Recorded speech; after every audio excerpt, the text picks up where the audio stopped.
Pensando no overhead, né, que a gente vê na prática, cada aluno se ajeita de um jeito com a barra, né? Tem muitas particularidades. Qual seria a posição mais saudável, mais fisiológica para o ombro? Encaixar realmente, que a gente fala, né, prende o cotovelo, eu devo pedir para o aluno ativar trapézio ou dorsal?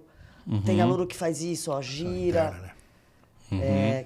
Que seria legal? Qual é a sua visão? Para a gente conseguir, né, ficar com a barra atrás da cabeça, a gente tem que economizar, tem que pensar em economizar a articulação glenohumeral. A gente só consegue fazer isso quando a escápula vai para frente, né? Então, o que os coaches falam, não, mostra a axila, né? Faz esse movimento aqui. Só que para fazer esse movimento, para a escápula ter essa rotação lateral, você precisa ter um alongamento de grande dorsal. Essa musculatura, para quem não sabe, né, quando a gente tem a axila aqui, a gente tem 2 pilares. Um anterior, pode tirar a camisa. Então, o pilar anterior, que é mais a musculatura do peitoral, que está aqui, e o pilar posterior, que é o grande dorsal. Então, trabalhar o alongamento do grande dorsal é uma das coisas que são principais para fazer um overhead. Agora, sim, a gente não pode também pensar só especificamente no ombro, porque a articulação do ombro, ela trabalha em conjunto com a coluna. Então, muitas vezes o que a gente vê além da pessoa não ter uma mobilidade do ombro, para ficar com os ombros mais para frente e retraídos aqui, a pessoa tem uma cifose da coluna. Então, ela fica nessa posição. Então, normalmente tem que trabalhar as duas coisas juntas. Trabalhar a extensão da coluna torácica, né? Trabalha em cima da bola, alongando para trás, alongando o cervical, coluna torácica, e também trabalhar alongamento do grande dorsal, né? Mostra aqui no vídeo, então. Gabi, foca aqui em mim e ele vai falando. A ideia é fazer uma rotação externa, conseguir fazer essa rotação externa, né? Isso. Não ficar em rotação interna. Isso. Tem escolas que recomendam rotação interna. Por isso que Mas eu gosto de rotação mesmo, externa. Mostrar bem aqui a dorsal, né? E aí, eu deixo mais retraído ou eu empurro? Ou eu ativo aqui? O trapézio deveria... Ou fico mais aqui ou realmente empurro lá para cima? Você tem que empurrar. Porque senão, se você soltar, todo o peso acaba indo na articulação mesmo. Então, o ideal é você estar com os elevadores de escápula, que levantam a escápula, eles mais contraídos também. Tá? A gente gosta de falar que o músculo tem que trabalhar, não deixar em travas articulares, né? Então, tem gente que roda aqui que é pro próprio cotovelo não flexionado. A pessoa bota um pouco de carga no cotovelo e no ombro ainda. Coloca tudo em trava articular, mas daí você está sobrecarregando as articulações e não ativando os músculos certos, né? Sim. E aí, quando você... O cotovelo é um exemplo clássico, assim. Tem gente que vai lá e faz faz o HSPU e deixa o cotovelo em hiperextensão, né? Deixa o cotovelo passar de 0 graus aqui. Tipo o Zig. Tipo o Zig. É que o Zig tem... o Zig é um aluno... Ele tem muito, né? Ele vem assim, né? Olha, nunca reparei. E aí, só que quando você deixa isso, você deixa o contato ósseo bloquear o movimento. Isso te economiza realmente. Você está deixando de fazer força no músculo, né? O músculo bíceps que teria que trabalhar para deixar o cotovelo um pouco mais dobrado, estável, ele está relaxado e você está só no anteparo ósseo. Só que isso causa um impacto no cotovelo e aí você pode gerar um problema, aí sim, ter um machucado na articulação mesmo. Aí é mais grave, né?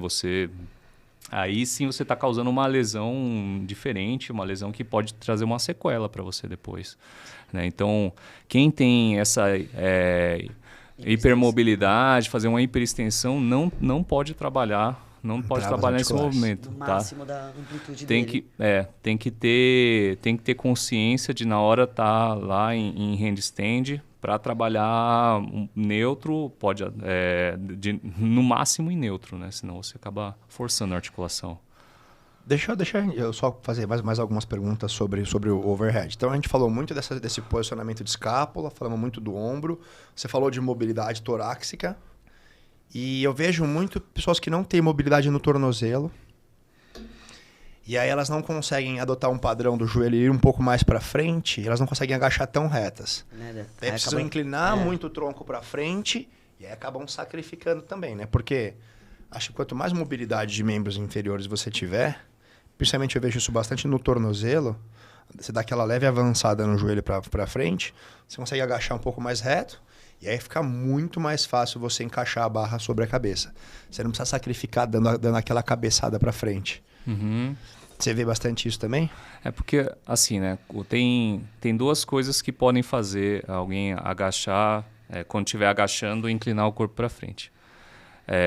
Pode ser um encurtamento na parte posterior da coxa, né? Tem um conjunto de músculos que a gente chama de músculos isquiotibiais. Até se puder colocar ali, a gente... Músculos isquiotibiais, Gabi. É. Cadeia posterior, procura alguma coisa assim, uma foto de costas que... Vê se tem em alta definição. É porque fica... Aí sai ruim, mas na... Ah, jura? Ah, tá. Tá bom. Ah, saquei, tá. Tem...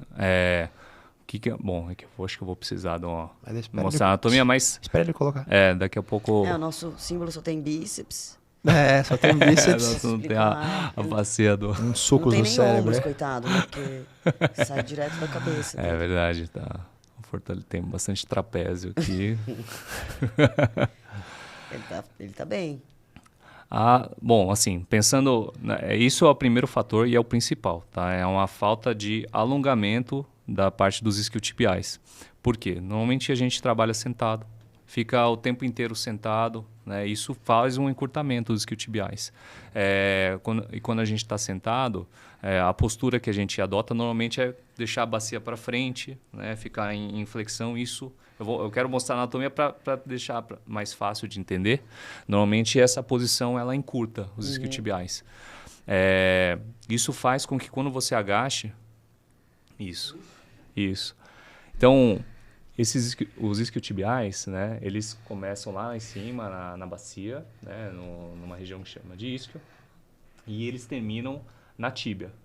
Então, quando eles estão encurtados, né, primeiro que eles fazem eles estão na parte posterior aqui da bacia. Então, e a bacia, a gente, nos nossos movimentos, ele faz uma certa movimento de rotação nessa direção. Quando esse músculo está encurtado, a gente tende a ficar mais com a perna fletida e mais com a bacia rodada para frente. Então, é aquela Eu sempre pessoa... confundo antiversão com retroversão. Seria uma retroversão. Antiversão pélvica. É uma antiversão. Isso. Se tá encurtado, porque vai Ele dar tá uma puxando, empinadinha na bunda. ele tá Não, puxando. vai trazer pra baixo. Não, é retro. Quando a crista ilíaca vai para trás, é retroversão. Quando a crista... Quando a crista ilíaca vai para trás... Aquela bunda de cachorro cagando. Isso é uma antiversão pélvica. Isso é uma antiversão pélvica. vendo? Eu nunca sei. Isso é uma retroversão. Não sei, eu vou procurar Rapaz, aqui. Eu posso cortar um cacete. dedo aqui, vai. ó, quase Não pra fale isso. isso. O Os seu caras dedo. Eu vou Não, ver procura aqui. aí, procura aí. Calma lá. Retroversão. Caramba. Anteversão é quando tem uma anteriorização da crista ilíaca. Retroversão é quando ela tem uma... Quando ela vai para trás. Agora, será que eu me enganei? Tô falando besteira? Deixa eu ver. Vou mandar pro Gabi. Você não vai saber até eu mandar pra ele. Não, eu tô certo. Mas vamos lá, é assim, isso não vamos nos prender aos nomes aqui, né? Quando essa musculatura fica encurtada, você tem uma tendência, né, de quando contrai a parte posterior da perna, a fletir o joelho e a bacia fazer essa rotação. É a postura do... Fala, Katz, pra ele poder falar logo. Tá, caceta. É uma retroversão. Ele tava certo. Desculpa, Não foi tem desmoralizado. Esse aí Eu nunca vou falo lembrar toda hora isso. isso aí. Retroversão. Tá. E então, assim, é a pessoa que quando está agachando, ela não consegue manter a parte empinada, o bumbum empinado e conseguir passar quebrar a paralela, né? Esse é o principal motivo, pessoa do encurtamento. Quando a gente fica sentado, imagina o joelho dobrado aqui, essa musculatura fica relaxada e a gente vai encurtando. É a pessoa que não consegue depois colocar a mão no chão, né? Em pé, agachar lá e colocar no chão, tem bastante encurtamento. Eu não vejo Assim, então, esse é o principal motivo. Outro motivo que poderia ser seria a articulação mais embaixo estar mais travada. Ela pode estar mais travada porque a pessoa tem um encurtamento da panturrilha, na musculatura da panturrilha, ou pode ter uma alteração na articulação. Da articulação, ela é muito menos comum. Tem gente que tem pouca mobilidade, né? Trabalha mesmo uma coisa que você pode tentar fazer é colocar um salto atrás da pessoa e ver o quanto ela consegue fazer a gente chama de dorsiflexão do tornozelo. Né? Coloca um salto aqui, isso relaxa a musculatura da panturrilha e força para ver o quanto ela consegue fazer dorsiflexão. Por isso que a sapatilha é tão boa, né? Sim, você trabalha um pouco mais relaxado, você muda um pouco o vetor de força, trabalha um pouco mais relaxado a parte do tendão de Aquiles, né? E aí você consegue trabalhar numa posição melhor, né? No agachamento. Então, assim, respondendo a sua pergunta, não é uma coisa que eu vejo muito atrapalhar. Mas essas pessoas, quando tem um problema no tornozelo articular mesmo, aí sim, você tem que trabalhar tem que mudar a posição do pé para ela conseguir fazer um agachamento, né? Se ela está perdendo a posição do pé perdendo a posição da coluna, agachando, ou você mexe no tornozelo, ou só trabalha até onde ela consegue sem perder a postura. Mas com um pouco de restrição mesmo, né? Sim, restrição. Vai lá, não vai quebrar a paralela, tudo. Né? E recomendar a sapatilha pra quem... tá aí. Já tava aí? Eu olhei agora só a TV. Acho que ele colocou agora. É a bundinha de cachorro, ó, que é a retro. Eu sempre penso na crista ilíaca. A crista ilíaca indo pra frente, anteversão. Crista ilíaca indo pra trás, retroversão. Tá. Vou tentar decorar. Esse é um problema que... Acho que esse excesso, às vezes, eu vejo nos levantadores de peso, sabe? É engraçado que parece que ele nunca termina o movimento. Já tem aluno assim que agacha e vai pra frente o tronco, ele não consegue. Tem um pouco. Não é tão comum quanto isso, mas eu vejo isso às vezes. Sim.